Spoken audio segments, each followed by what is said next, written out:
Good morning, everybody. Welcome to Talking Real Estate, your Champions Real Estate team at Berkshire Hathaway Home Service Ambassador Real Estate Company. Thank you for joining us. My name is Mark Wehner, the second team leader here, Champions Real Estate team.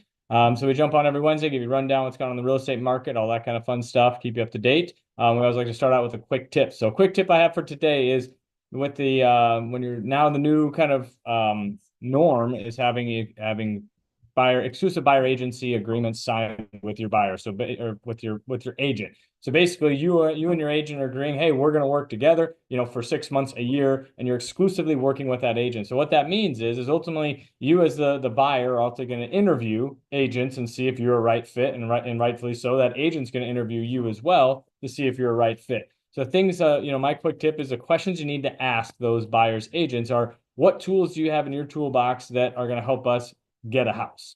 Or get, like I say a lot of times on the videos, is get you a seat at the table so you at least have a choice, as we come into multiple offer situations that I've seen on the last couple of my listings.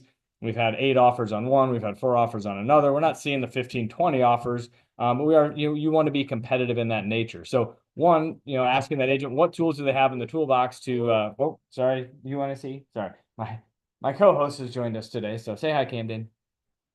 Say hi. Okay, so but, as far as appraisal gaps, those type of things, closing costs, paying the seller closing cost, and a lot of those inspections and all that stuff. So make sure that you understand as a buyer what each one of those things mean. Because agents say, oh yeah, we'll cover the appraisal gap, we'll do this, we'll do that, but you got to really make sure exactly what does that mean? What obligations is that, requiring you to make that purchase. So from an appraisal gap coverage, if the house, say the purchase price goes up to 350, and you say you're going to do the appraisal gap, and the house only appraises for 330, there's a $20,000 gap that you as the buyer would have to come to the table with at closing on top of your traditional closing costs. So some buyers are like, well, I don't know what that means, I don't understand. And so if the agents aren't explaining that to you, maybe it's time to find another agent so that you have the good idea, good grasp, that you want an agent that's going to be educating you, coaching you along the way, giving you those options and saying, hey, these are the tools in the toolbox that we can use. We don't have to use them, but here's the pros, here's the cons, here's the good, the bad on all of those options out there, so that you have a good understanding of what you're getting into in that purchase, because it's a legally binding contract. You are legally obligated to move forward with that purchase. If not, that seller may come back with legal action. And ultimately at that time, you speak with the real estate attorney and see what your options are, to protect yourself. So those are those things that when you are talking with an agent, you call an agent, let's say you're just out there looking to buy a house, you see one, you call that agent, say, hey, I want to see the house. That agent's going to say, hey, in order to show that house, our new rules with the National Association is that we have to have it, a buyer agency agreement signed. So you understand how we get paid and just our obligation, our fiduciary responsibility to you, which is a great teamwork thing, working together to find you a house. And so, if you don't feel comfortable signing that, then just say, hey, let's put it on hold. Have an interview, basically back and forth, have a good conversation. I call them coaching sessions about how we're going to get you a house. And if we're fit, great, let's rock and roll. Let's go find you a house. And if not, then that's fine. All that good stuff. So anyways, quick tip, make sure you're finding a good agent that's compatible with you, your style, your speed, and ultimately what tools do they have in their toolbox. So that's what I would ask them as a buyer's agent, and moving forward, and make sure that you understand how to utilize those tools, and hopefully your agent understands how to utilize those tools in the right situations. And talking about financing, yes, your lender maybe this is another quick tip for another day, but anyway, we'll cover it now.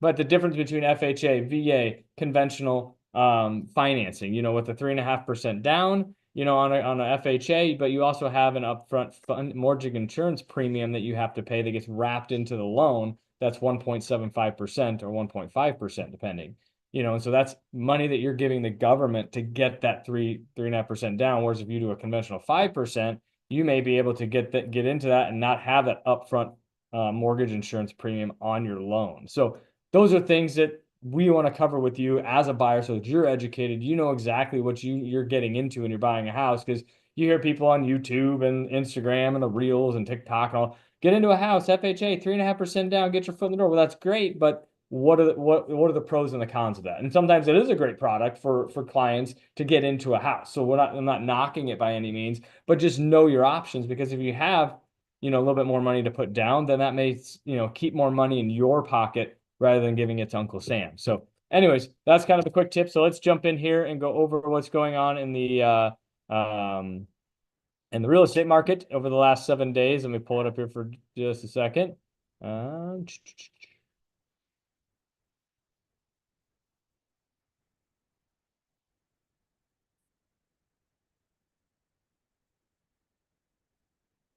All right, sorry about the little delay in the action. So we have 659 new homes go live in the last 7 days. So down just a little bit. I think 681 is what we had last week. New contracts written is at 373.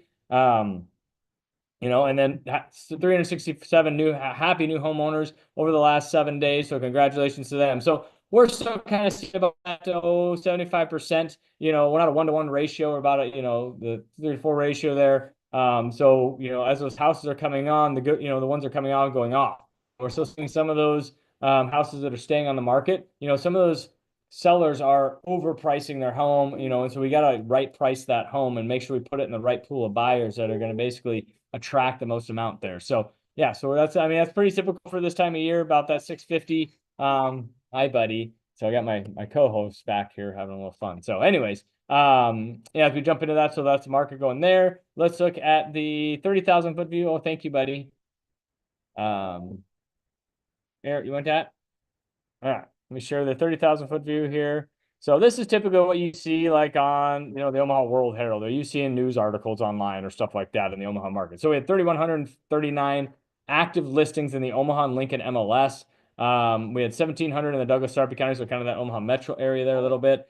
869 existing homes. That number ticked up a little bit by about 20. Our new constructions are what's dropping a little bit because they're not digging holes fast enough as they're selling them coming into the spring market. So we saw that number up over 1,000 in October, November, because the builders are getting ready for the spring market. And so now those holes that are in the ground got some, spec homes. Those ones are starting to sell in that limelight. So 2.8 months supply of inventory. So we're still in a seller's market. So 0 to 3 months of inventory indicates a seller's market. 3 to 6 is like a neutral market. And then 6 and above is about a buyer's market. So, but that's also indicative of when we're looking at houses, if we're going to go on a listing appointment, we're going to look at that specific subdivision and say, okay, what is the inventory here? Maybe it may be a buyer's market, maybe a neutral market, maybe it's a really big seller's market. Every market, every price sector is a little bit different. Every neighborhood's a little bit different. Again, when we talked about selecting a buyer's agent, those are things you want to look at for in a listing agent, that they understand what is going on in your market and how can you target those specific buyers to come to your house to get a good contract on. So average sold price 341. So that number hasn't really changed too much, up about 3%, 2.5% from last year. So that's the typical appreciation that we typically see. Obviously, we don't have a crystal ball. We don't know what the appreciation is going to be in the future. In the COVID days, when that was going crazy, we're at 10, 15%. So, it just depends. So, yeah. And then we usually talk about the mortgage rates. So mortgage rates are, kind of right around that 6.75, 7%, depending on what's your credit score, all that kind of fun stuff. So make sure you get in touch with the lender to really iron out that. And so you can kind of know what your purchasing power is when you go out there, know what your initial investment would be in getting into a house. We're happy to sit down with you here at Champions Real Estate Team, go over kind of a buyer, coaching session with you and kind of get a good idea where you're sitting, where you're comfortable. And like I said, get you as much information, whether that's if you want to buy a house next week, next month, this year. Let's get a game plan going for you and get the ball rolling for you so you can get into that. So, but if you have questions, reach out to us. Numbers down here, 672-7670. Any of the social medias, all that kind of fun stuff, like, subscribe, all that good stuff. If you have questions or topics you want us to chat about here on the video, on the Wednesday videos, let us know. We're open to anything. So we will see everybody next week, and then get out there, enjoy the weather.